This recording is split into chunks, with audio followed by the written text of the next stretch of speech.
Со наздравување со вода од јавна чешма пред општина Гостивар, државните и локалните службеници ја пренесоа пораката дека водата во овој град сега е безбедна и може да се консумира.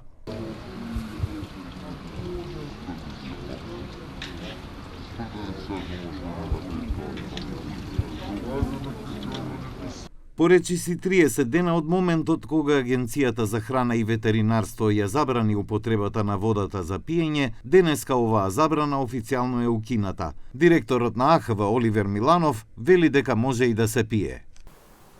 По добиените задоволителни резултати од извршените лабораториски испитувања од страна на Институтот за јавно здравје на Република Македонија и лабораторијата при јавното предпријатие Водовод и канализација Скопје, на примероците вода за пиење земени од 7 мерни места во понеделник наутро и навечер, како и во вторник наутро, Агенцијата за храна и ветеринарство ги известува жителите на Гостивар дека од денес, петок, 14.8.2026 година, водата може да се користи за пиење.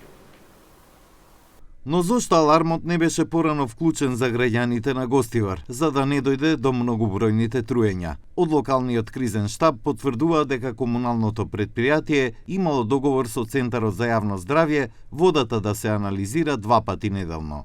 Të vërtet se ndërmarrja publike jep komunalec ka pas kontratë me qendrën për shëndet publik dhe në kontratë ka qenë që 2 herë në javët të marrin analiza të ujit.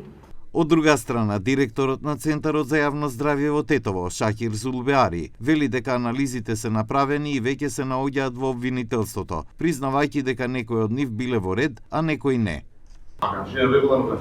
Po, disa kanë qenë rregull, ato kur s'kan qenë rregull, s'kan qenë rregull, më thonë të gjithë analizat rreth asaj, më thonë të dalë edhe prokuroria publike rreth çështjes. Mirë, po marrëveshja, cilën ne kemi pasur me qendër për me ndërmarrjen, më thonë ne të gjithë ato i kemi realizuar.